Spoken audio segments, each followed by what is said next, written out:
This podcast is brought to you with limited interruption by Rudy Luther Toyota. Whether looking for an exciting brand new Toyota, a certified pre-owned vehicle, or getting quality routine maintenance and service for your vehicle, Rudy Luther Toyota is the place to go. Rudy Luther Toyota, the southeast corner of 394 and 169 in Golden Valley.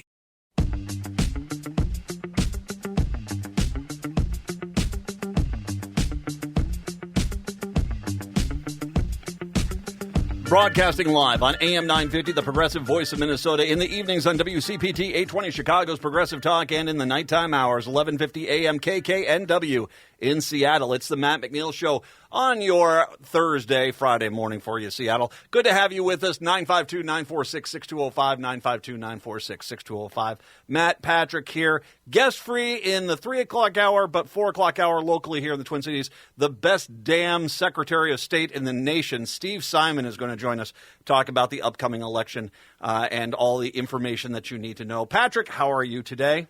Doing pretty well. How's your day today? I'm doing okay. You know more sports than I do. Tonight we are, I think this country is about to get treated to what at least on paper, looks like the greatest women's basketball championship series in the history of this country.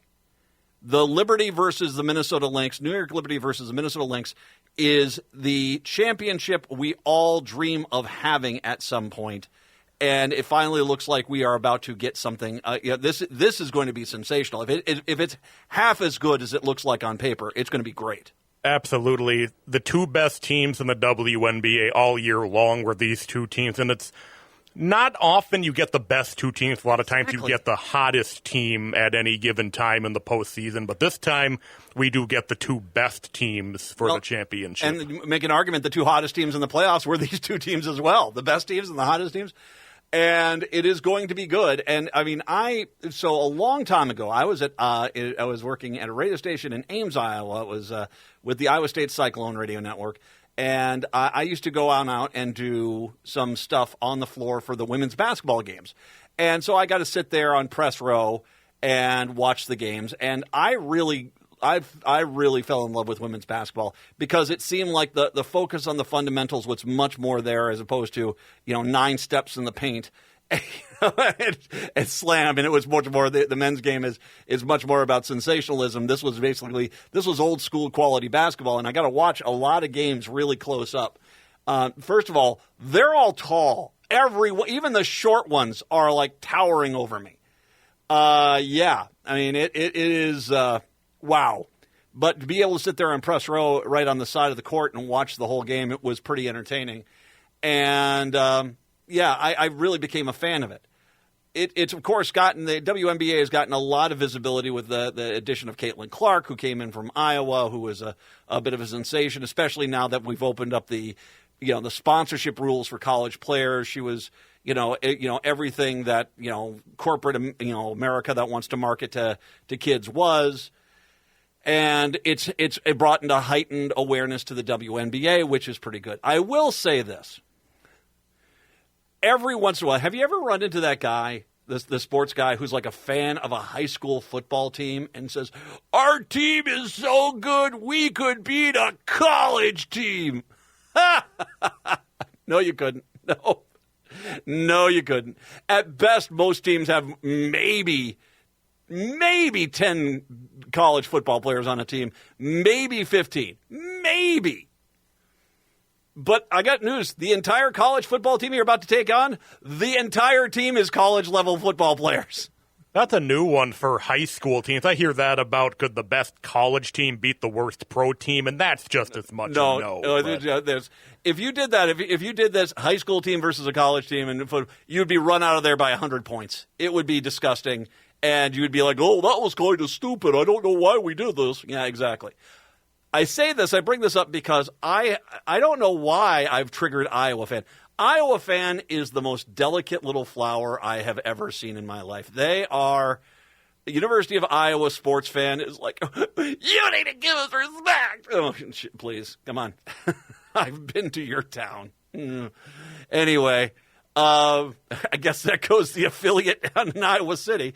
But No, you're a fine college program. You've got a great college down there. The college is well known for a lot of things down at the University of Iowa.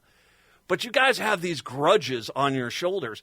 And I talked about this, and this we talked about this briefly yesterday in the local hour, and I had an Iowa guy come out of nowhere. It's like, you just don't want to disrespect Caitlin Clark like everyone has forever. She's the greatest player that's ever existed. She's wonderful. And frankly, and here's where it comes, her college team could beat either one of the New York Liberty or the Minnesota Lynx. I don't know what you're drinking, but you're drinking something, dude. So is that why the Indiana Fever aren't in the playoffs? Was to make some example? Well, she's got to go back to college so she can play the Lynx and the Liberty again. Well, this is how I pointed it out to myself.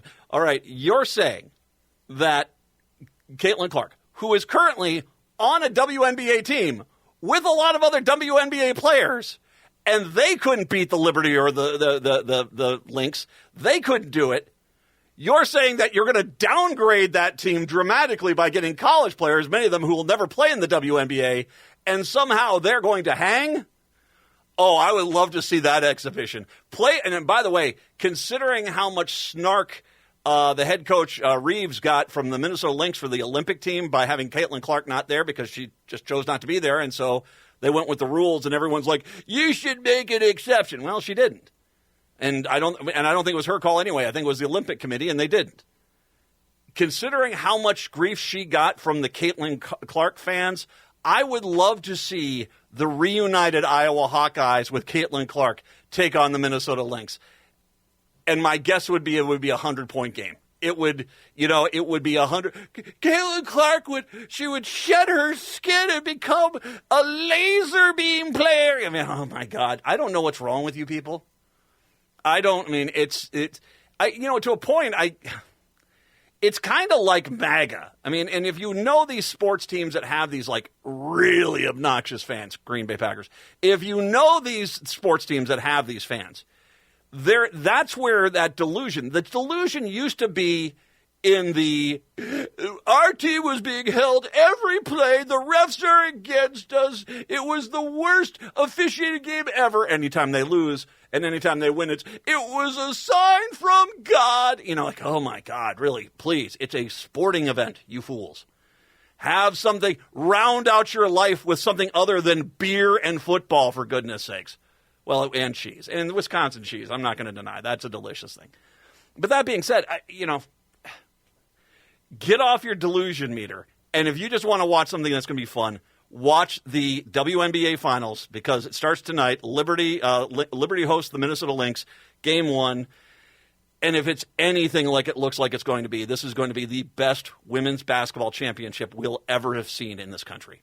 I'm looking forward to it. 952-946-6205. 952-946-6205 is the phone number.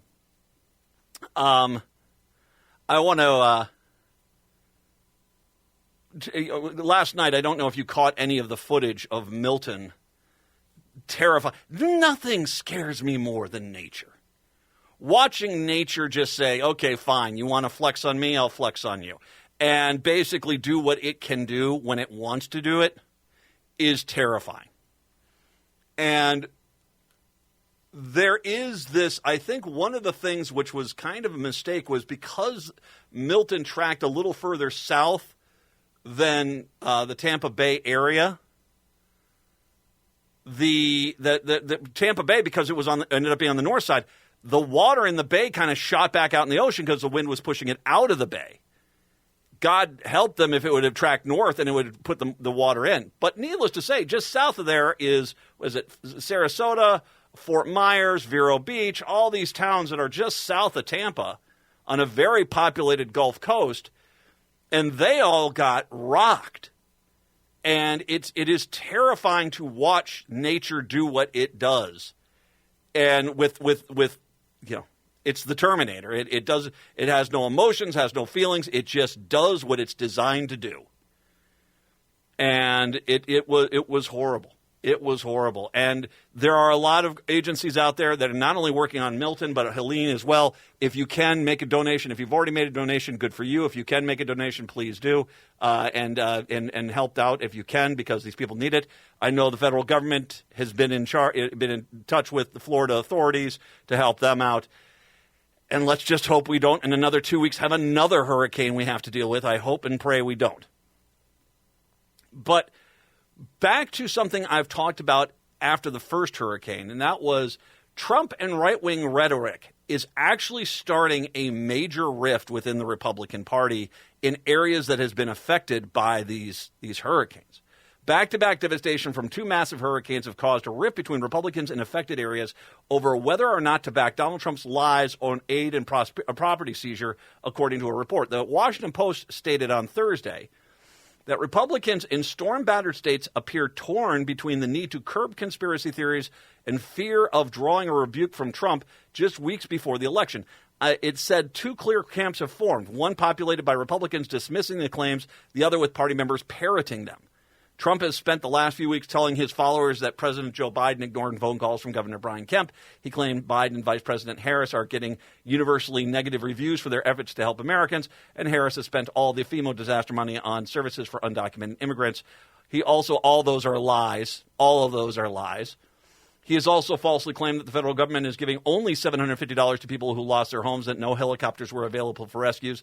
All these claims have been widely debunked.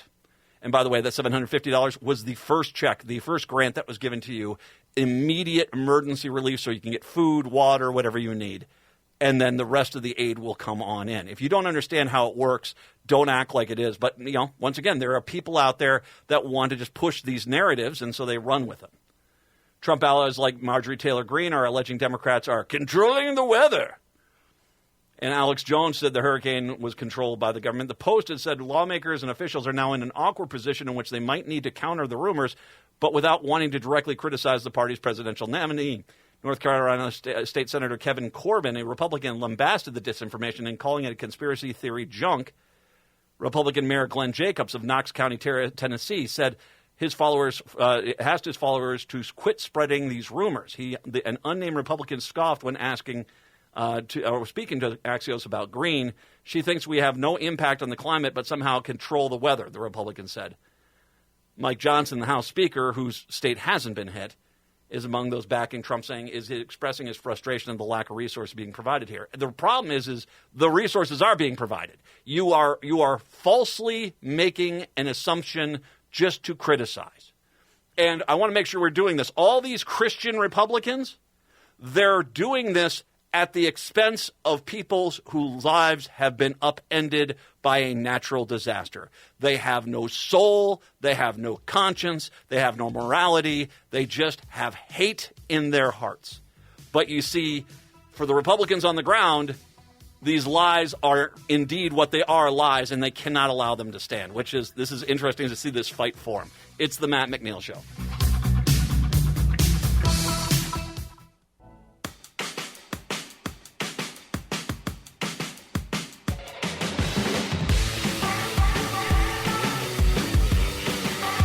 It is the Matt McNeil Show. Nice to have you with us today. Let me get into, well, first of all, if I can, a quick little note. Yesterday, I talked about the passing of my brother, who passed away due to Parkinson's yesterday morning. I want to thank to all the people that have reached out to me in the last 24 hours, and it's very humbling. Thank you very much. I appreciate that. And once again, obviously, as I said at the end there, I said, there is a family lesson that if I can relay out there, and I'm not going to get into it, doesn't involve me, but I'll just say this. If you've got unresolved things that you need to say, make sure you say them. And make sure you take the time and don't wait and think at some point you eventually will get to say these things, because sometimes it goes too fast and you can't stop it, and it's all of a sudden things are unsaid, and you want to go take care of those things. So please, whatever it is, whether it's a discussion about a will, you want to discuss about hard feelings, whatever that is, take the time, talk with your family and loved ones, all right? All right. 952-946-6205. 952-946-6205. It's time for the Smile File. That's right. Stories that just make me smile all the time. Rudy Giuliani's son. Sorry. I do not think that's his actual name. Rudy Giuliani, though, yeah, if you've ever seen the guy. Rudy Giuliani's son is trying to stop two Georgia election workers who won a $148 million defamation judgment against his father from taking the elder Giuliani's New York Yankees World Series rings, saying in a new court filing that he's actually the rightful owner because they were gifted to him years ago. Andrew Giuliani, who was unsuccessful at the 2022 Republican bid for New York governor, said in papers filed on Tuesday in federal court in Manhattan that his father gave him the 4 World Series rings as a gift in 2018. Now, if you're like myself, you're like, Rudy Giuliani didn't play for the Yankees. It's like, as the mayor, he got commemorative rings. I don't know. Do they do that for every team? Every team, the mayor gets one? I don't know. He added that he and his father agreed that the elder Giuliani would temporarily keep one of the rings to wear around. This is, by the way, all this is Giuliani realizing the gig is up, and he's frantically trying to keep some of the things before they get melted on. I mean, this is what happened to OJ, too. Giuliani received the rings, one for each of the Yankees championships in 96, 98, 99, and 2000 during his terms as mayor of New York in those years. The filings for a failed bankruptcy attempt this year, Giuliani listed the 3 World Series rings as personal property as part of an estimated $30,000 jewelry collection that also includes expensive watches. Now, I'm going to be honest with you.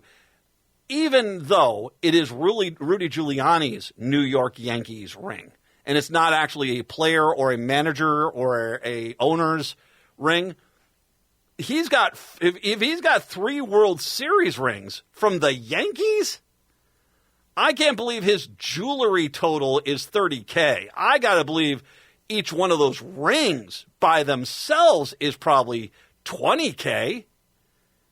I mean, it's Yankees fan, man. They would kill to have one of those rings. I think he's grossly underestimating the value, and maybe this is explaining why, and once again, I want to make sure he did list these as personal property earlier this year. Earlier this year, when he tried to file for bankruptcy, he claimed that was his jewelry. So, out there saying, no, I inherited them, this is them trying desperately to keep them at this point. The Georgia election workers, Ruby Freeman and her daughter, Shay Moss, won the $148 million defamation judgment over Giuliani's false ballot claims against them related to the 2020 presidential election. Freeman and Moss said Giuliani pushed Donald Trump's lies about the election being stolen, which led to death threats that made them fear for their lives. In an effort to collect the judgment, Freeman and Moss are now asking a federal judge in New York to award them Giuliani's Manhattan apartment, World Series rings, and other property. Once again, stuff he claimed earlier this year were his things.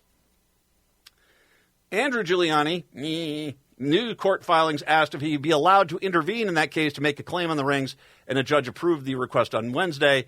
Rudy Giuliani, meanwhile, is appealing the $148 million award. Well, I mean, okay, quick side note. Would Giuliani be in trouble if he tried to claim those on a bankruptcy procedure earlier in the year as his property that he lied then on that form? Is that what they're trying to do now? Because I got to imagine there's some consequences for lying on the bankruptcy form if he actually did own them. He's clearly just bringing his son in here to try to keep the rings. He's asking the New York judge to delay the awarding his property, Freeman and Moss, until the appeal is decided. Lawyers for Giuliani and Freeman and Moss declined to comment. On Wednesday on the claims of the rings, a lawyer for Andrew Giuliani did not immediately return the message, seeking comment if he did it. I imagine it would sound something like this. Yeah, that's them just desperately trying to cover this up.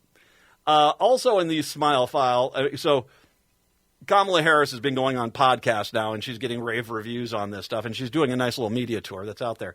So Trump decides he's going to go on the Flagrant podcast with Andrew Schultz. And podcaster and comedian Andrew Schultz this week laughed in Donald Trump's face when the former president tried to vouch for his own personal honesty. During the appearance on the podcast Flagrant, Trump declared himself basically a truthful person, which prompted Schultz to crack up in hysterics for several seconds. In fact, Trump, during his own term in office, set records for dishonesty, according to fact checkers. Trump averaged about 6 false claims a day in his first year as president, 16 claims per day in his second year, 22 claims a day in his third year, 39 claims a day in his final year, the Post wrote. At the time, put another way, it took him 27 months to reach 10,000 claims, an additional 14 months to reach 20,000. He exceeded 30,000 marks less than 5 months later. He's lying all the time, and he had the audacity to say that. But I want to, once again, point out, if I can, something with Trump and how the media handles Trump. Because we've talked about the fact that the news media for a month went crazy about Joe Biden's old, Joe Biden's old, Joe Biden should resign, Joe Biden should pull out of the race, Joe Biden, he's mentally not there. And since that point, even though clearly Trump is an elderly, compromised, mentally individual, he clearly is, you don't hear any news outlet screaming, oh, God, maybe he should step aside. Nope, not a single one. The double standard. 2 days ago, we found out that Donald Trump gave COVID testing equipment to the Russians. Not just tests, but the big machines that could do this. At the time when this country was desperate to get any kind of testing done in 2020, and there weren't all the tests everywhere, and we did have a lack of this stuff, he was giving that stuff, instead of to the American citizens, to his buddy Vlad, who then told him, don't say anything, I don't want this to blow back on you. We now found out about it. Trump insisted it was a lie, and the Kremlin themselves said, no, he did indeed give us the COVID testing stuff. If Joe Biden would have given one of our bigger allies, Canada, England, COVID testing and stuff, do you think that this news media would have just give him a pass? Not in the slightest. They would be going for the jugular if this was Biden, and once again they ignore it. Which brings me to the next segment. I'm going to get there. We've got to have a little chat. We'll do that when we do return. It's the Matt McNeil Show.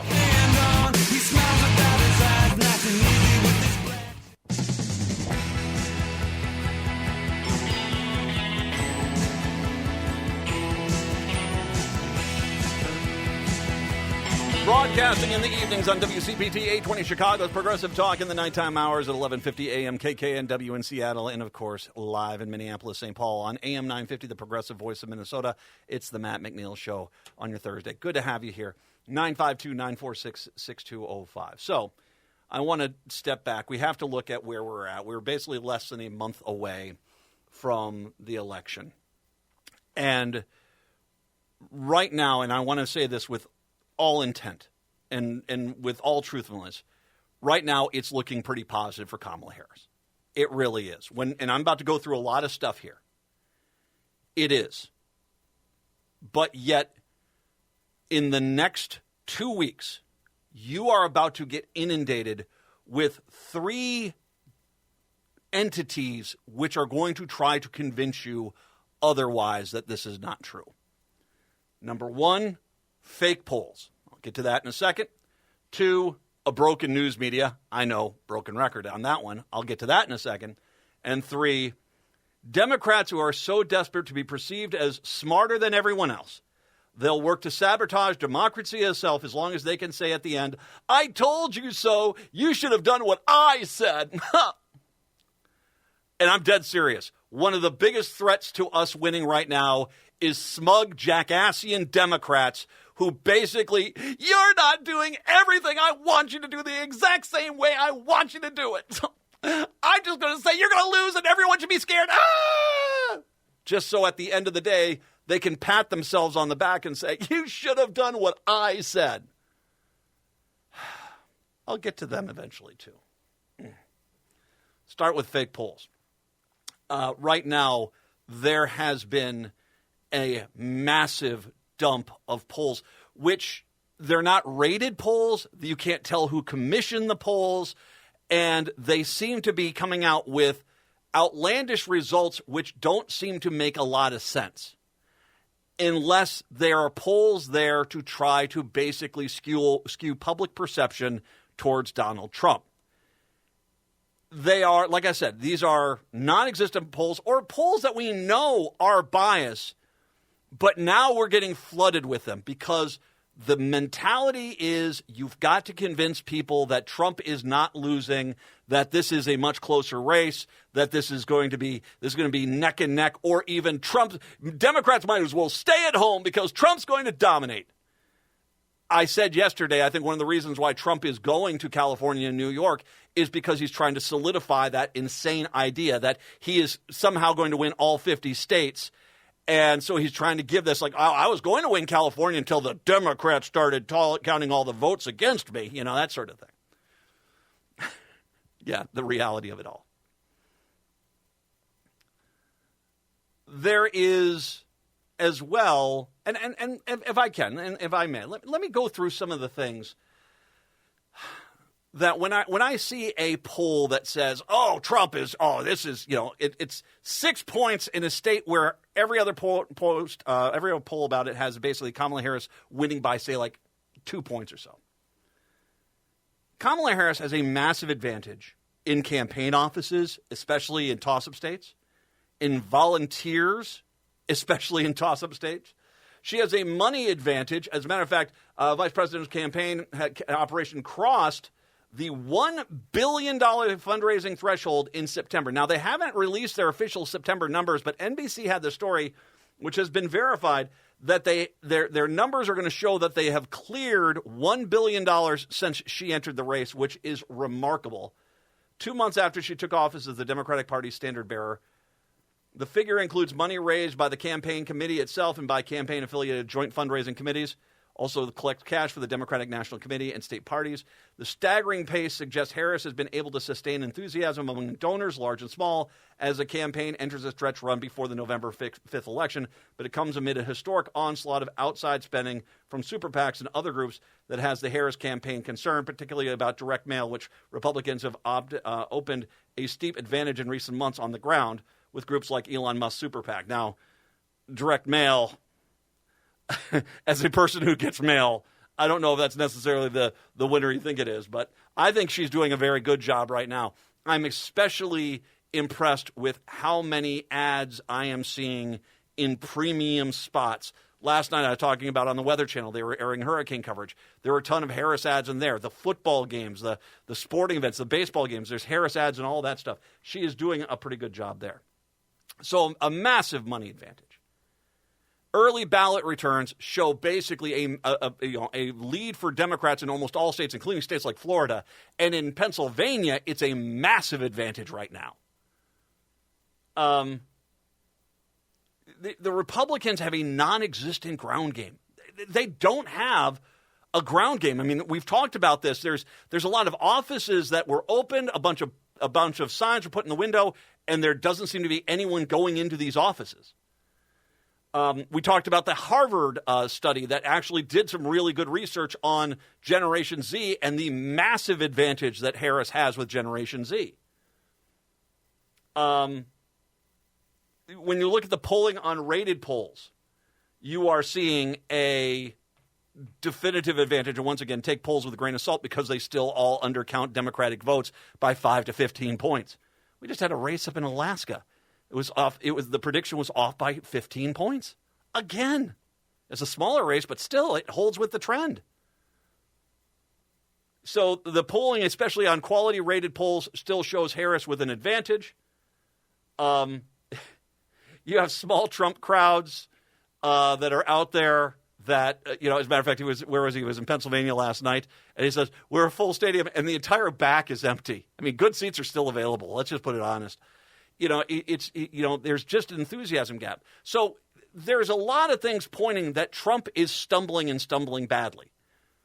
These three things are what is going to come out of the woodwork right now to try to basically steal this victory and basically prevent the Democrats from winning.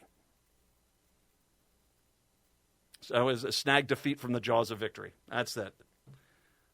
You look at the polls, like I said, lots of garbage polls are coming out right now, and everyone's, Donald Trump is outperforming everybody. Jesus comes in second next to Donald, that sort of thing. So take those with a grain of salt. There's a lot of them that are coming out there.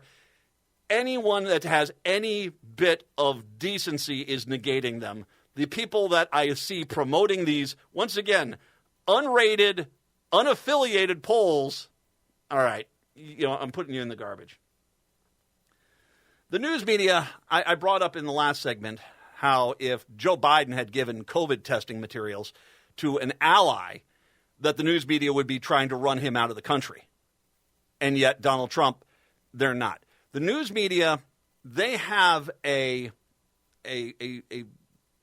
storm wall, basically, that when it comes to about 7 to 10 days before the election, that's when they can't any longer ignore the realities.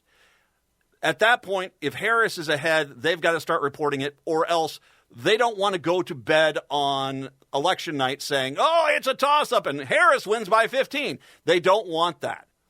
And because then their credibility is shot. So they have up until about 7 or 10 days before the election where they can kind of continue this who's winning. And so anticipate in the next 2 weeks a tremendous amount of news articles coming from outlets which basically are, well, they're basically garbage. I mean, I'll give this one from Axios. Top Democratic politicians and operatives tell us the vital states of Wisconsin, Michigan, and Pennsylvania are getting tougher for Vice President Harris and the Senate candidates.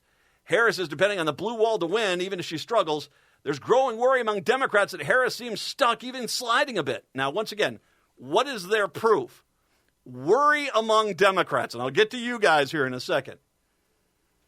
After a strong start, it's taking one guy saying, boy, I'm concerned about what Harris is doing, and saying, it's chaos in the Harris campaign. Oh, my God. And that's what you're going to get. And you are going to get that news story over and over and over again. Because they need to try to keep this race as close as they can, because they want as much money as possible. And only when it's 7 to 10 days out from the election will they finally say, well, at this point, if we continue to say this is close and this becomes a blowout, our credibility is gone, so we have to start reporting things as is. Because that's when they all of a sudden it's like, wow, new numbers come out showing Harris is way ahead. Exactly. So anticipate that for the next 2 weeks. Doom and gloom news cycles where the whole point is basically, if I was a Democrat, I'd quit right now. That sort of thing. The last, though, is smug-ass Democrats who only are concerned about padding their own freaking ego. I have seen a few fairly recognizable national Democratic left-leaning people, journalists, talking heads, who have in the last few days started coming out with, they're not doing everything I want them to do. And because of that, they're going to lose and everything's going to be destroyed. They better start listening to me or else. Now, I want to be honest with you. I've seen this before. 2016. I've seen this before. Smug Ralph Nader supporters say, oh, we showed you. Now you're going to do what we're going to do. 9/11, oh, my God. We didn't anticipate that happening. Well, you should have, you frickin' idiots. Dear Lord, 2016. How many smug Bernie supporters? Oh, Bernie. Oh, he said we're going to vote for Bernie just to basically, right the ship. You better start doing what we want now. 3 Supreme Court justices later. Well, we didn't want that to happen. And I remember the Bernie voters in 2018 going, fine, I'll vote Democrat. In 2020, fine, I'll vote Democrat. In 2022, fine. I hope you've realized, the damage that was done by smugness, Democratic smugness. Here we are. Harris and Walz is a hell of a ticket. It's a hell of a ticket. They are doing, like I said, I've gone through a bunch of things here where they've got the advantage right now. And what you've got is self-serving liberals, progressives, Democrats who so desperately want to be seen as the kingmaker, that they will destroy democracy itself as long as they can put the crown on their own head as the ashes of the city form around them and say, you should have listened to me. Shut up. Seriously, you don't like how something's going with this campaign? Let me give you a little advice. Top of the world, nationwide known liberals. Make a phone call, knock on a door, make a donation, get some people registered to vote, and make sure everyone gets out to vote. That's what you need to do. You sitting here and having a little pity party because that state politician didn't do what I said they should. Screw you. Seriously, screw you and your little temper tantrum about how you need to be perceived as the real genius here. If you can't win with Harris and Walz, then, and you can't realize the game that's being played right now, that they have to basically discourage Democrats. And here you are, ready to take a big old heaping serving of that. Stop it. Stop trying to shoot yourselves in the foot. There is no consolation prize. No one cares about your smugness. These are good campaigns. She's just trying to talk to business leaders. She's not trying to talk to the people. She needs a more populist view. What are you talking about? Every time she's on television right now, she's got an amazing repertoire. Yes, I wish they would get out and do some more stuff, but they're doing a lot of good things. And in my mind, all you're doing is buying the Republican talking points. And you might think to yourself, I wouldn't do that. Yeah, you are. If you can't see the fact that the Republicans have to convince Democrats to run away from this campaign for them to win, and so you start all of a sudden one day saying, everybody should run away, we're gonna lose. You're the problem. You are the dupe. You're the one that's sitting there insisting, oh, well, if they'd only do it my way. No, it's not about you. It's about saving the United States of America. So get over yourself. Get to work. We got work to do so that we can win in November. It's the Matt McNeil Show.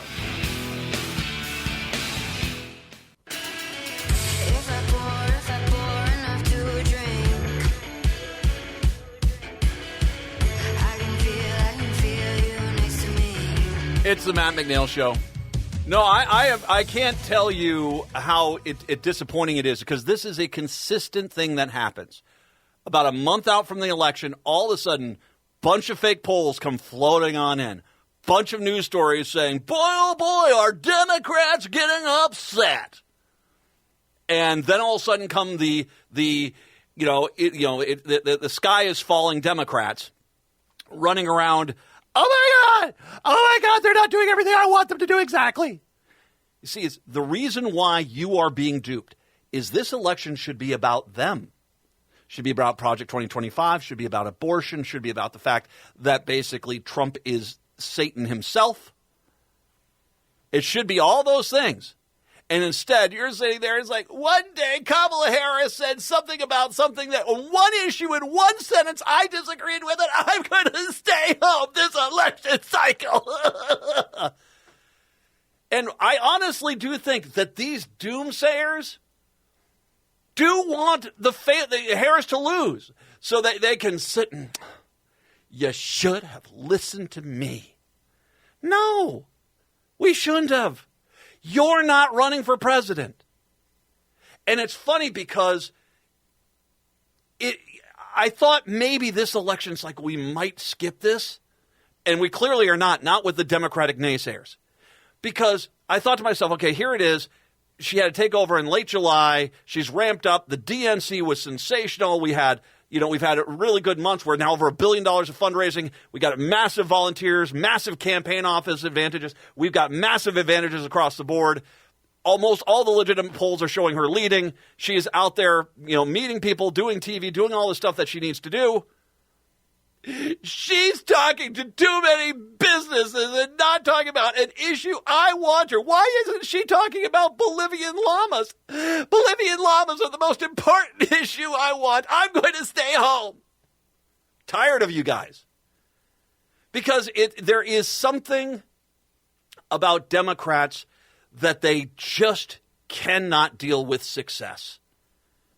It is a sports analogy. You know, it's a simple layup to win the game. And instead, they all of a sudden, what I'm going to do is I'm not going to do the simple layup. I'm going to go over here and from half court do a finger roll and throw it in. It's going to be a 3-point shot, and everyone's going to think I'm the genius. And they miss the backboard, hit somebody in the stands, kill them, break their leg while they try to do this, and they lose the game. But yet, at the same time, all this happens, and they'll come out and say, well, I was glad I did it this way. Are you? Because it was just a simple little easy layup. All you had to do was a simple little easy layup. You didn't have to do and break your leg and kill the guy in the stands. You didn't have to do any of that stuff. And instead, it's this, revisionist, I was right. No. Unless Kamala Harris wins, you're freaking wrong. How else can I say this? Unless she wins, I don't care who you are. You're wrong. And you sitting here trying to tell as many people as possible to stick this election out. I'm going to tell you something. I don't live in the Minnesota 2nd Congressional District. Angie Craig is the Democratic representative over there. If I was there, I got to tell you, Angie Craig has made me mad. Angie Craig has made me mad because she constantly rips on Joe Biden. She does it with joy and glee because she feels as if this is some way for her to connect with the middle of the road voter. And all she has done is pissed me and a lot of other Democrats off with this constant bashing on Joe Biden. Joe Biden sucks. Joe Biden's horrible. I hate Joe Biden. Blah, blah, blah, blah, blah. I'm paraphrasing. I don't think she said I hate Joe Biden, but she really has been very critical of the guy. If I lived in the 2nd District, come on, there's no chance in the world I wouldn't vote for Angie Craig. The other guy running against her is, nope, she would have my vote. Doesn't mean I don't disagree with her. It means I'm got a brain in my head. Cenk Uygur, God, man. Stop it. Stop with your fatality. Stop with this. They better do what I want them to do. I have lots of great suggestions. I do. I already know nobody cares. I already know. The local DFL party here, the Democrats in Minnesota, the DFL, they don't care what I have to think or say. They don't care. But you want to know the truth is it gives me a lot of freedom because then I can say what I want to say. And I can call out both sides equally. And I'm not going to sit here while a bunch of fatalist frickin' Democrats who are boo-hoo, just time to grow the F up and stop trying to shoot yourself in the foot. Let me give you this here. Kamala Harris campaign is seizing on something that J.D. Vance said, retooling in a Michigan auto plant. He called it mere table scraps. Apparently, 650 families' livelihoods are just table scraps there, said Gene Sperling, an economic advisor to Kamala Harris, in a video conference with reporters.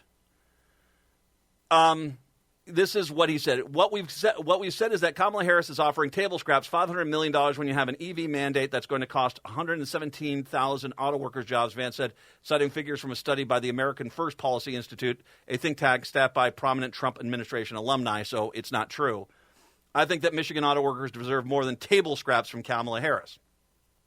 The $500 million grant would be part of a larger $1.7 billion program aimed at revamping 11 auto plants to make electric cars or components for them as part of Joe Biden's administration's efforts to speed up the conversion of Americans' internal combustible power cars to more efficient and reliable electric ones. So this is a good thing. We're making more electric cars. We're making a greener planet. We're keeping 650 jobs, and he's calling it table scraps. And you sit there and say, that's irrelevant because one day she said something about transportation policy that I didn't completely agree with, so I'm going to stay home. Stop it. And I want everyone, you see this out there, you see these people out there, I want you to respond to them on social media, face-to-face, however, the following way. Shut up. Shut up. Either get behind Kamala Harris and Tim Walz to save democracy, or just shut up and get out of the way. Because I got no time for people wetting themselves over their own desire to be perceived as something far better and far more intelligent than they really are. I'm sorry that we haven't patted your ego today, but that's not my freaking job. Now get out of my way. How about we say it like that? Dear Lord. But watch out. Fake polls, fake news, and liberals. That's our biggest problem heading in for the next 2 weeks. Chicago, Seattle. Talk to you later. Minneapolis, St. Paul. Hour 2 up next.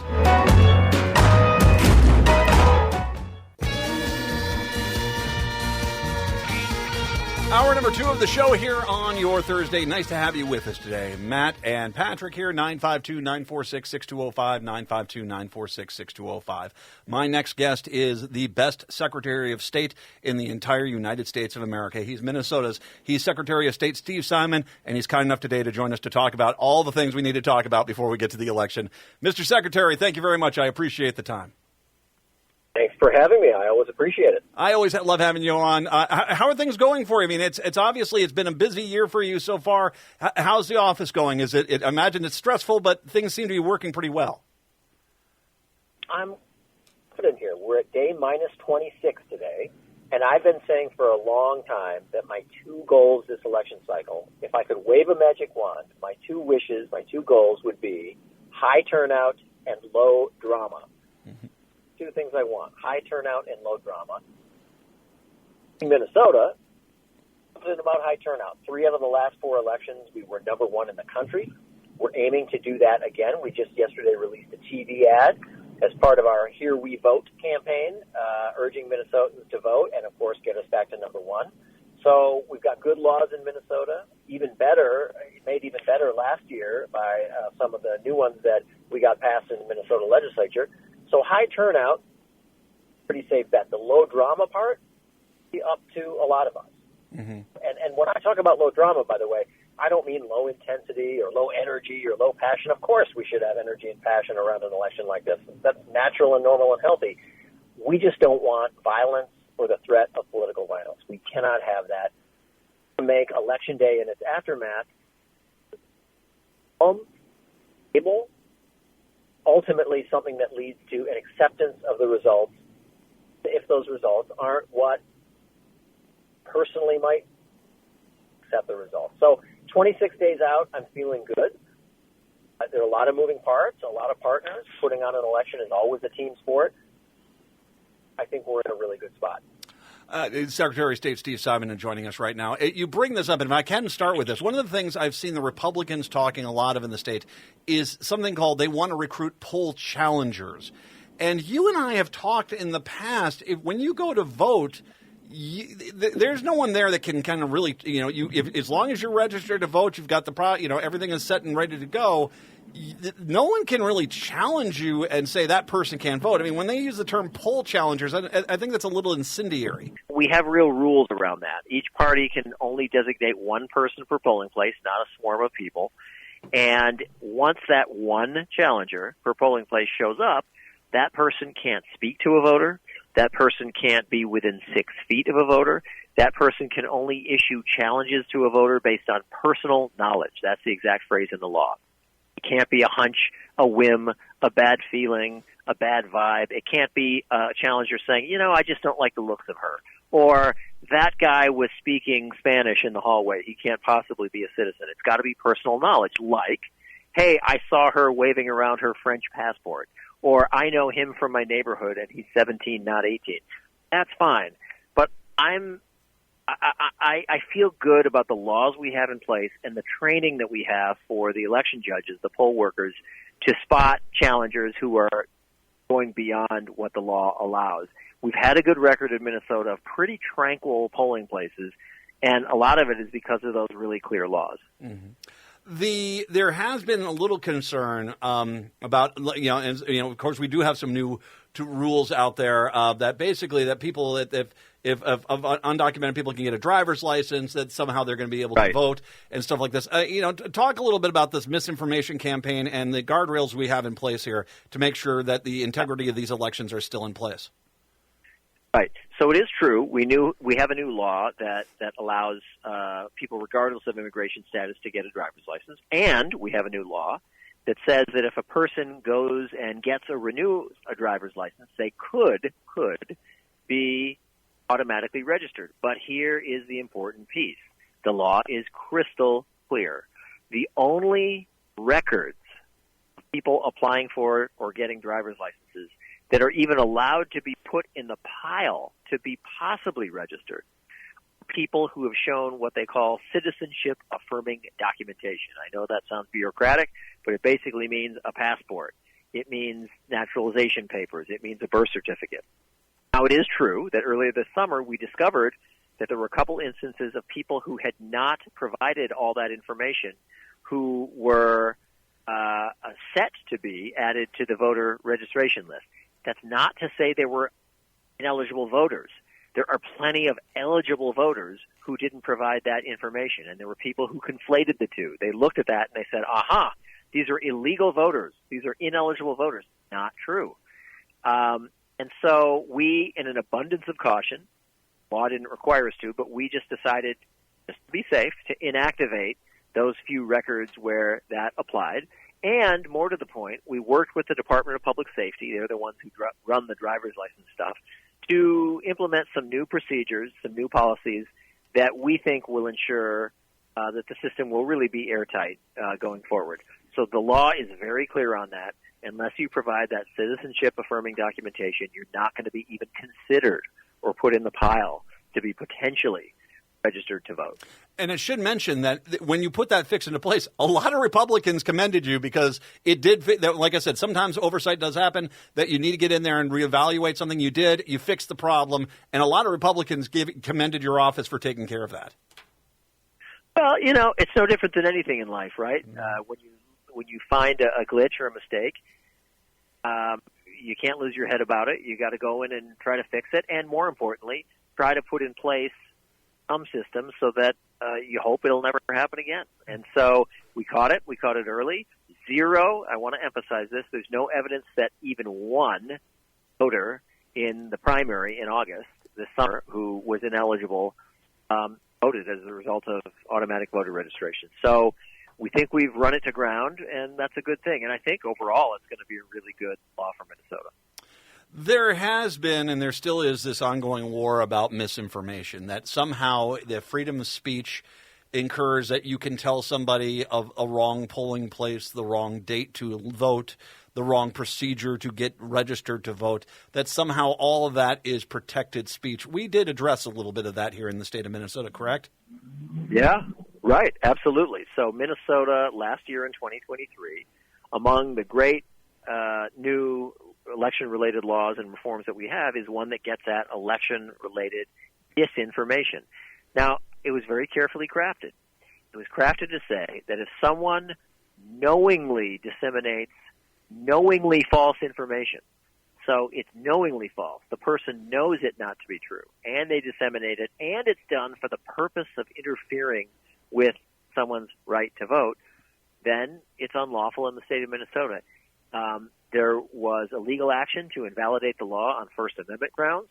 And just a couple of weeks ago, the federal court in Minnesota ruled that no, the law withstood the challenges. It is okay. It is absolutely consistent with the First Amendment to legislate something like that when it's intentionally done for the purpose of interfering with someone's right to vote. It's not accidental.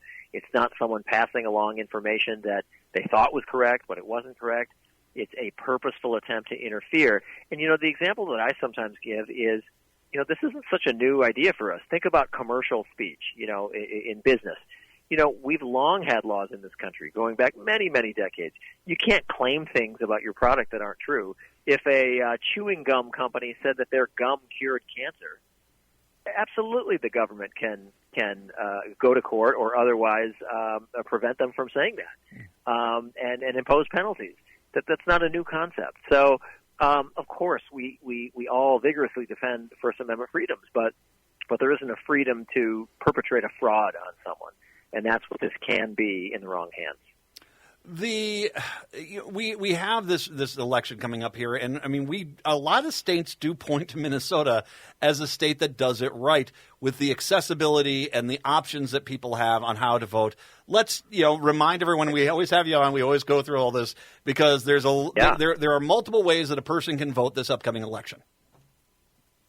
Yeah, 3 ways to vote. One is the classic, in person, in a polling place, on Election Day. Everyone knows about that one. And by the way, I've got to plug our website. If you don't know where your polling place is, or you think maybe it moved, mnvotes.gov. MN, like Minnesota, VOTES.gov. You can type in right there your address, and it'll show your polling place. That's one way. The other two ways have to do with the early voting period, the early absentee voting period that we are in right now. So we are literally in the middle of that period right now, where there are two ways to vote absentee or before the election. One is, again, in person. If you don't know where to go, it's not likely to be your regular game day polling place, but it's usually your city hall, or maybe it's a county courthouse. Again, mnvotes.gov will show you where to go to vote in person before November 5th. And then the third way, the one that's gaining in popularity, is voting by mail, voting from home. You can go to the website, again, mnvotes.gov, order the ballot to come to you. You can vote from your couch, from your kitchen table, and you can either mail the ballot back. It's got to get back by Election Day, not postmarked by Election Day. Some states have that rule. We do not. Our rule is it has to get there. It has to arrive by the polls closing on Election Day. You can either mail it back, or if you don't trust the mail for whatever reason, you can hand deliver it, or even have someone you know and trust hand deliver it for you. If you're mailing it, I should say give yourself at least a week. Mm-hmm. Given some of the recent postal issues, don't take the risk. We're saying give yourself at least a week, so the Tuesday before the Tuesday of the election, to pop that thing in the mail. And by the way, for the sake of your listeners, you don't have to wonder whether it got there. You don't have to say a prayer and hope it'll arrive on time when you throw it in the mail. You can track it like an Amazon package, like a UPS package. There's a code, and you can know for certain that it arrived and that it was processed. Information is a good thing. I'm going to repeat something else you and I have talked about. Explain all the absentee ballots. They're in their envelopes. You've either done it in person or you mail it in. How is the process? How are those opened up and counted on Election Day? Yeah, so here's the great part that should give a lot of peace of mind to people to make sure it's free of politics. So every absentee ballot that comes in has to go through something called an absentee ballot board. And I don't want to get into the minutia, but there is a party balance requirement. There are always Democrats and Republicans part of this board, and they're in the room, and they screen every ballot, every single ballot, not for who someone voted for. That they won't even know. But for whether or not the ballot, the voter did it right. Did they sign the ballot? Did they get a witness? Does everything check out? And then and only then is it put in the pile to actually be counted. And other people do the counting. And starting about 18 days before the election is when folks at the counties and cities can start opening those ballots that have been blessed to be put in that pile and start processing them. There's no pre-election tally. We don't go into Election Day saying, oh, so far the vote is such and such for candidate A and such for candidate B. They're all mixed in together on Election Day and all counted the same. And that's how it's done. Obviously, there's also the other element here. We already have multiple people insisting somehow the election, which has not happened yet, is fraudulent. Talk a little bit about getting out in front of that basically making sure that the integrity of the election itself cannot be called into question, because let's face it, a lot of people do call it into question, not because of any real concerns other than the guy they wanted to win did not win. Right. Well, I'll say, and I'm sure many of your listeners over the years have run into people who are sore losers after an election. It's quite a thing over the last few years to see people who are sore losers before the election has even taken place. And it's important to rebut, or I guess pre-but, some of those things. Let me just give you one example, since we talked about it here on the show. Voting by mail. So once in a while, somebody will say, hey, wait a minute, all these ballots going out in the mail, these blank ballots, how are we to know that some mailbox thief isn't camping out in a neighborhood and stealing 10 or 100 of these things? These are blank ballots just out there in people's mailboxes and voting them himself. The answer is that in Minnesota, we have 3 layers of security, more than almost any other state. You have to, when you order the ballot, you have to give some personal identifying information, like a driver's license number or part of a Social Security number. You have to sign the ballot, and you have to have a witness sign the ballot. So back to the mailbox thief, okay? He can try. He can try to take 5 or 10 or 100 of those things, but unless he knows the particular personal identifying information that each voter used when they ordered ballot and writes that on the ballot, and he forges the signature of the voter, and he forges the signature of the witness. Unless all three of those things are true, he's never going to get away with it, and he doesn't.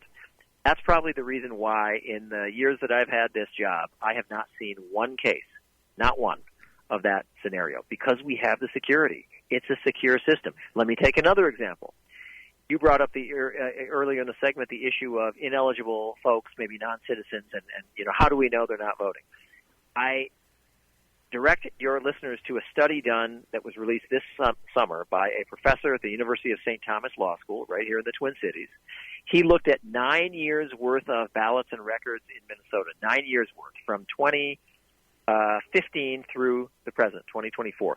13.4 million ballots were cast by Minnesotans during that span. 13.4 million. Do you know how many non-citizens he found had voted in 9 years and 13.4 million ballots? No. He found three.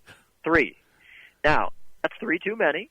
All of us listening right now and on this conversation, we want it to be zero, and we wish it were zero. But let's put this in some rational perspective. 3 out of 13.4 million, that is a microscopic number of misconduct or level of misconduct. And the system is clean. We know that. It is always, I'm so glad you are there. I can't tell you, like I said, we have the best Secretary of State in the nation here in Steve Simon. People still have questions how to get registered, where their voting location is. You got the sample ballots. You've got all that stuff. You have one website which will tell everyone what they need to know, correct? That's it. It's mnvotes.gov. And if I can add, sure, we also have a phone number. We have a hotline. We have a call center that we are beefing up and staffing up right now in advance of the election. It's been going for a long, long time, but we're amping it up in terms of staffing. And if now, or even on game day, on election day, if as to you or someone else you have a question or you saw something that you didn't like or that was suspicious to you, that number is 877-600-VOTE. 877-600-VOTE. All righty. 877-600-VOTE, V-O-T-E, or mnvotes.gov. I'll link to both of those a little bit later on. Mr. Secretary, all my best. Thank you very much for the work that you and your entire staff are doing right now. We really much appreciate it. And thank you very much for the time today. I always enjoy chatting with you, my friend. My pleasure. Thanks for having me. Secretary of State Steve Simon taking some time out to talk to you about voting. We'll take a break. Come on back. It's the Matt McNeil Show here on your Thursday.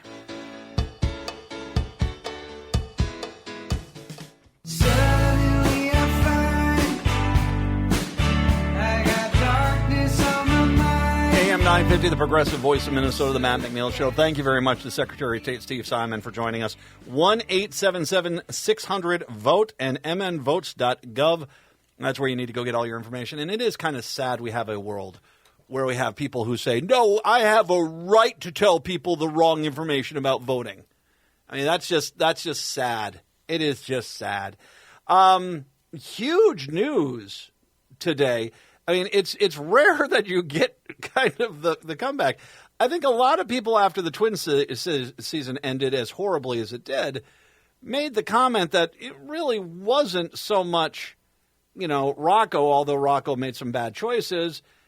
It was the ownership and the ownership not investing in the team that made a mistake, and that if they really wanted to help the team, they should get new owners. Well, okay, Joe Pohlad, grandson of the family patriarch who bought the state's Major League Baseball team 4 decades ago, announced on Thursday that after months of thoughtful consideration, our family reached a decision this summer to explore selling the Twins. Pohlad declined through the team spokesman to speak publicly about that decision, but he broke the news to the team's roughly 400 full-time employees at Target Field meeting Thursday morning, then issued a news release afterward, a sale which would net Carl Pohlad's 3 sons and 8 grandchildren more than $1.5 billion.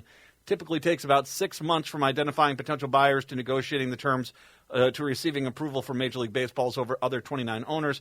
Carl Pohlad paid former owner Calvin Griffith $44 million for the purchase of the franchise in 1984, and I remember when that happened, and people's like, I can't believe he paid $44 million for a baseball team. It was inherited by his sons up until his death upon his death in 2009. The $44 million adjusted for inflation would be $133.3 million in 2024. So only the Steinbrenner's family, which took control of the New York Yankees when George Steinbrenner bought the team in 1973, and Jerry Reinsdorf, who purchased the White Sox in 1981, have owned their Major League Baseball franchises longer among current owners than the Pohlads. If a sale of the Twins is completed, it would mark the first time since 1919 that the team founded as the Washington Senators in 1901 had moved to the Twin Cities in 1961 is owned by someone other than the Griffiths or the Pohlads. I had no idea the Griffiths owned the team.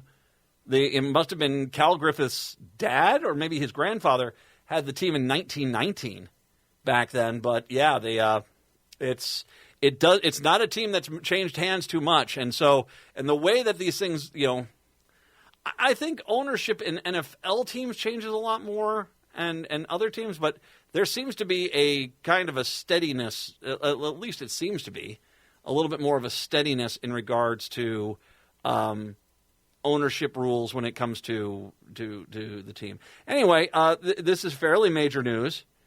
Obviously, the first thing I think that twinges in anyone's, especially after the North Stars left, does this mean someone's going to buy the team and try to move them? I don't know where I guess you can move them to Utah or to Portland, Oregon, or Charlotte or something like that. I don't know. None of those cities is as big as Minneapolis, St. Paul. And Target Field is a fairly spectacular baseball park in the heart of the city. You're probably not going to get something as comparable as that. So, unless they're thinking of moving a team to Puerto Rico or moving a team to some other Mexico City or something like that, I don't think a Canadian city would pick it up. I just don't see them doing this because I think as well the Twins fans and the city, especially with the investment in the Target Field, they are owed something here too. And now, don't get me wrong, greedy owners of sports teams are always going to be greedy owners of sports teams, and these sports leagues will not go against them because, frankly, they want to be able to move their team if they have to do it too. That's kind of the thing. But I would be stunned if someone bought the team to try to move it because it is a fairly good market, and it would kind of surprise me. I'm not saying it's not possible. I think it's more than likely that the team is going to be here. 952-946-6205, 952-946-6205 is the phone number. Take a break. Come on back. I got some other fairly large news to talk about when I do return. It's the Matt McNeil Show right here on your Thursday.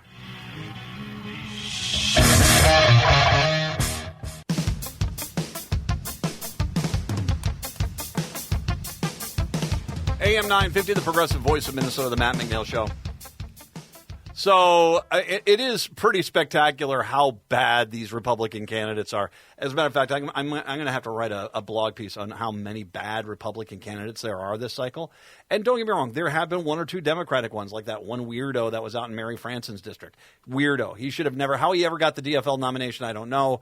That I blame more on the DFL than anything else. But, you know what? I told him to step aside. And the funny thing is as I say that, I immediately have far more integrity than any other Republican because even though there was that one guy, I can give you a mountain of atrocious Republican candidates and not a single Republican has said that either any of them should step aside. As a matter of fact, you have to look at the level of coordination that has gone on here to basically get out there and hide people's records of what is really going on. Great example. This is a guy, I have no idea this guy was running for a judge. This is some troll that kept showing up in my timeline, and I finally told him, okay, you're not worth my time, and I got rid of him. But this is a guy that was coming into my timeline on social media and spewing really outrageous, stupid things, and lo and behold, he shows up someplace. He's running for office, a judgeship. A GOP-endorsed candidate for district judge has promoted numerous fringe conspiracy theories, including Pizzagate, child sex trafficking hoax. Nathan Hansen a practicing lawyer and longtime fixture of Minnesota's conservative social media scene, has also called on attempted 2009 airline bombing a false flag attack, claimed satanic people run our government, said that all property taxes are illegal under the Minnesota state constitution, called for the abolition of the Federal Reserve and the Central Intelligence Agency, and once said he found himself consistently agreeing with the Nation of Islam leader Louis Farrakhan. Hansen deleted roughly 100,000 of his Twitter posts prior to announcing his candidacy. How many of them included me? According to a social media analytics service, Social Blade. But a number of those posts have been preserved with the Internet Archived Wayback Machine, and other posts on Facebook and YouTube remain public. Hansen, who declined to comment for this story, coward, is running for a judicial seat in District 10, which includes Anoka, Chisago, Asante, Kanabec, and Pine and Sherburne, Washington, and Wright counties. His opponent is a incumbent judge, Helen Brosnahan, who was appointed by Governor Walz 2 years ago. Hansen says he has the endorsement of the Minnesota Republican Party, which could be an advantage given the Republican lean of the district.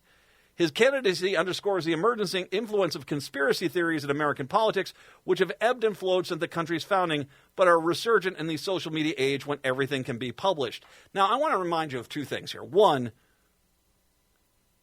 this guy, he wins. You almost have a slam dunk case through his social media of requesting a different judge. If you are a Democrat, if you're a liberal at all, you can say, hey, I'm a Democrat, I'm a liberal. Have you seen what he said about this? There's no way in the world he can be unbiased.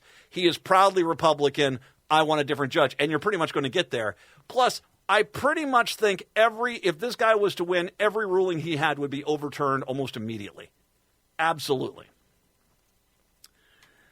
In 2016-2017, Hansen posted repeatedly on Twitter about the Pizzagate conspiracy theory, which, by the way, funny story, wasn't actually real. Some guy actually went into that pizza place with a gun and fired some rounds into the ceiling of the place, demanding to be taken into the basement of the pizza place because that's where all the babies were being kept for killing and for sex trafficking and all that. And they looked at him and said, there is no basement to this building. And you can almost see they were lying. And frantically, after that, all these guys that have been saying it's true deleted it and said, I had no idea who said it was real. I just posted it saying it was interesting. Exactly. Basically, screenshots show that he was saying that he was, he repeatedly about Pizzagate conspiracy theory. In November 2016, Hansen lamented, of all the dumb stuff authorities charge out while little evidence Pizzagate is not investigated, he mused that a shadow government would make the owner of a pizza restaurant take the fall like Sandusky, and shared a podcast by people endorsing the conspiracy theory who said they agree with me.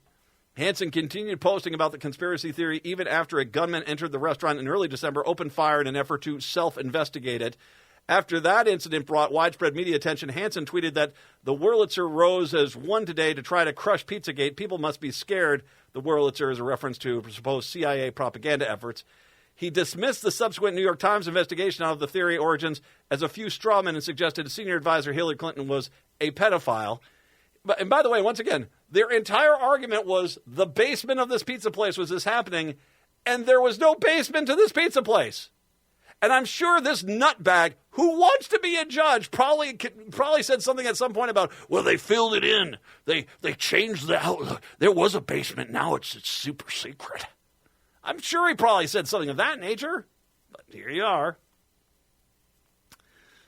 He also told Hansen to use the Pizzagate hashtag at least 13 different occasions between November 2016 and March 2017. Pizzagate is far from the only conspiracy theory Hansen would expose.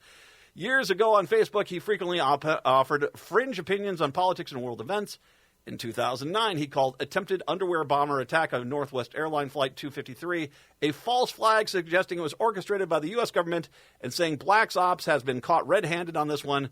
It's a cover-up. In 2011, he shared an InfoWars blog post about Hillary Clinton, adding the commentary that satanic people run our government. That year, he also claimed that if Obama wanted to grill children at the White House lawn, he could do that. Wow. This guy wants to be a judge. He also said that he found himself consistently agreeing with Louis Farrakhan, sharing a link to an article about Farrakhan's criticism of Obama foreign policy. Farrakhan is an anti-Semite and a longtime leader of the Nation of Islam. designated by the Southern Poverty Policy Law Center as an anti-white, anti-Semitic hate group. On his Facebook post, Hansen commented that he would like to take Louis Farrakhan as president over Obama any day. In 2015, he posted a photo of himself with Judith Vary Baker, who claimed to be Lee Harvey Oswald's girlfriend, and recommended people check out the work of the Kennedy assassination conspiracy theorist Mae Brussel. More recently, he has cast out on the idea there was clean and fair elections in the United States. In 2023, he retweeted a Twitter post claiming the Oklahoma City bombing was a huge false flag intended to prevent Pat Buchanan or Ross Perot from winning the presidency in 1996. Wow. You are cuckoo for Cocoa Puffs, dude. Judicial races are rarely nonpartisan affairs and are normally nonpartisan affairs, and to maintain the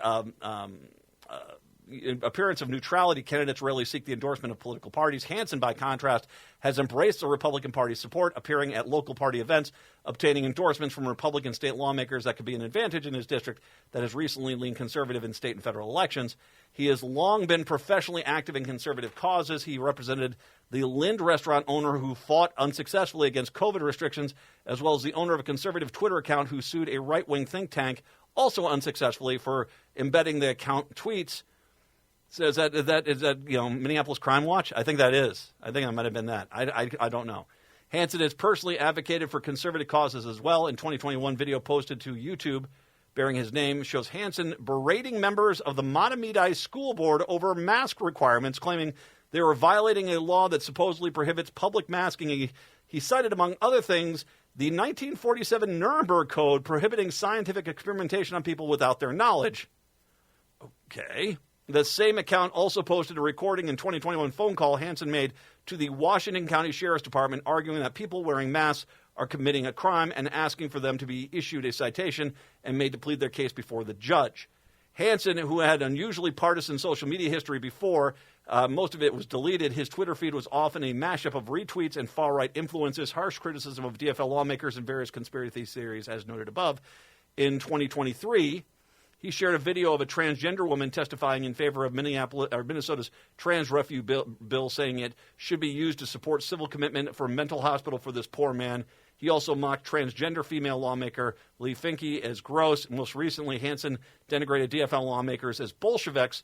In a judicial candidate questionnaire, Hansen told the Minnesota State Bar Association that he was the best person for the judicial position because he always treats people with the same care and dignity no matter who they are, and that he believed all litigants should be treated with respect and the judge should demonstrate neutrality, including in demeanor. He's lying.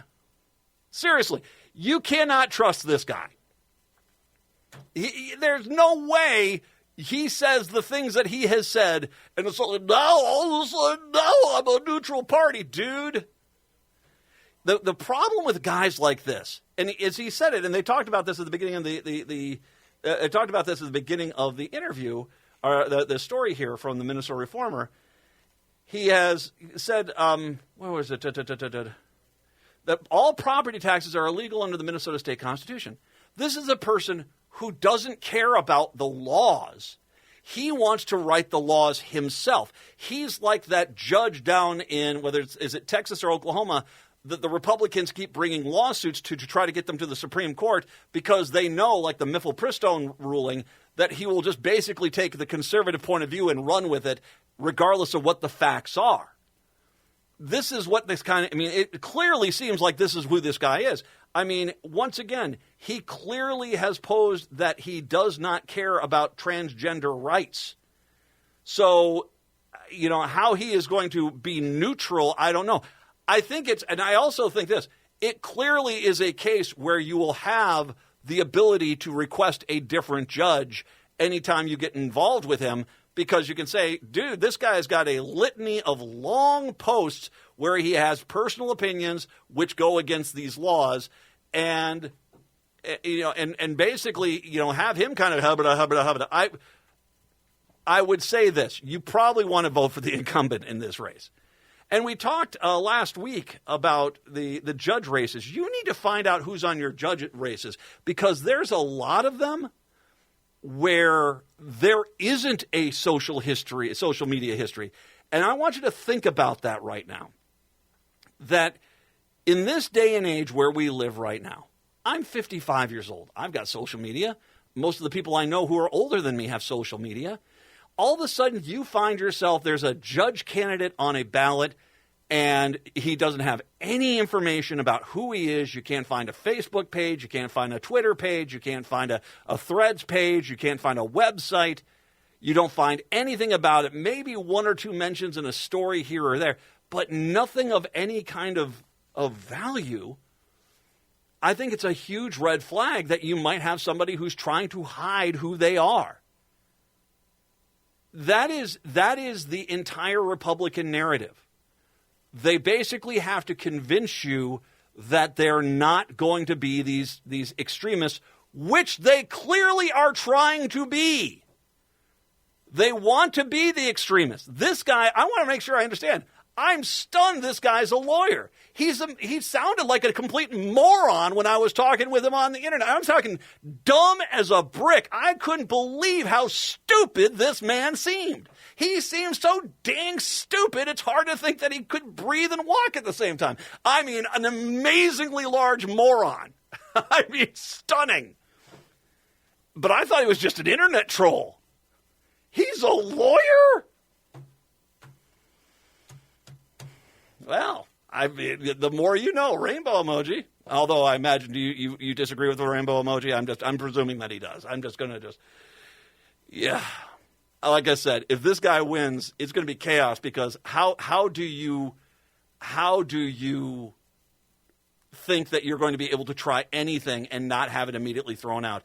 And you know, if you're saying stuff like the state constitution prevents property tax. I mean, they're going to come back at you so quickly, it's not even going to be funny. But, you know, his plan clearly is to say, I'm the Republican judge. Vote for me, I'm the Republican judge. Well, I think that if that's the case, then, the heck with them. It'll be funny when he starts ruling the way I imagine he's going to rule, and the people say, wait a minute here, that doesn't make any sense. But hey, it's just tax dollars he's wasting. I mean, that's all it is. I mean, at the end of the day, really, isn't it? Isn't it? I don't know. 952-946-6205, 952-946-6205. Take a break. Come on back. It's the Matt McNeil Show on your Thursday.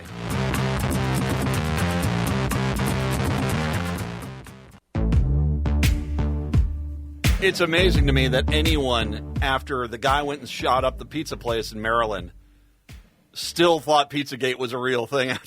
That's yeah, wow.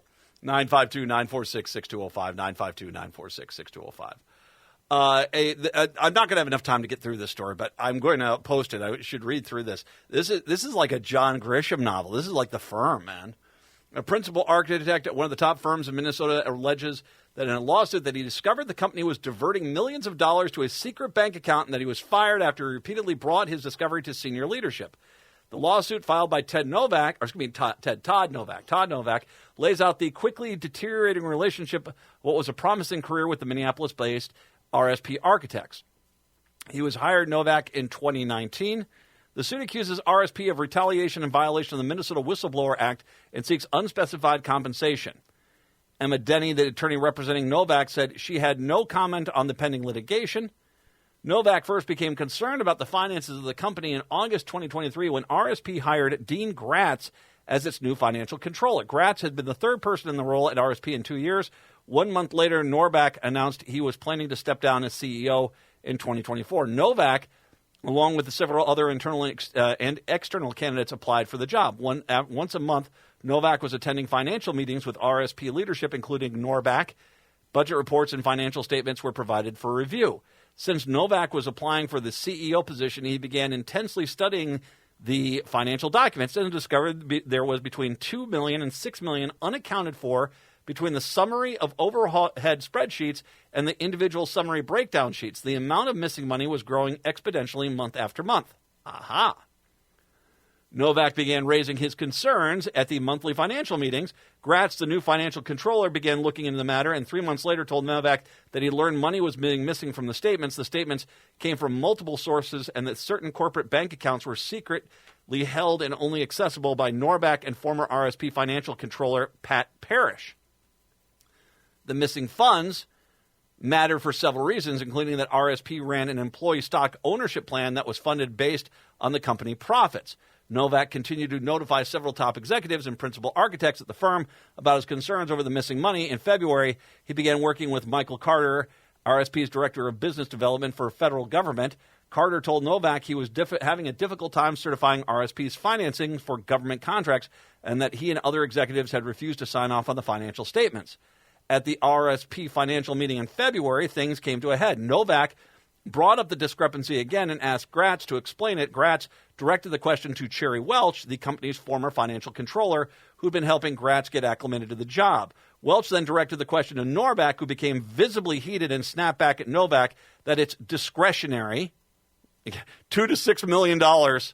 Sure it is there. 2 days after that meeting, Gratz was fired. Novak was soon notified that he was being removed from the CEO selection process.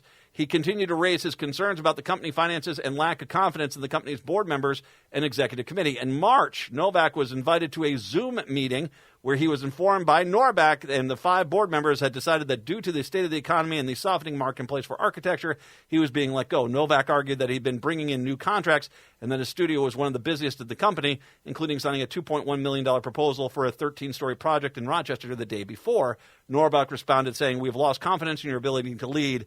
Don't you dare." I'm going to paraphrase. I'll add, was it possibly, "Don't you dare question my slush fund."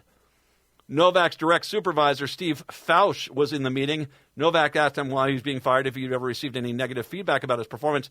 Fausch told him he never heard Novak was plotting to, he had heard that Novak was plotting to take his job, an accusation Novak vehemently denied. When Novak said he felt he was being fired for bringing up the missing money, Novak said that RSP had the cleanest financial records, well, outside of that $2 to $6 million slush fund, but outside of that.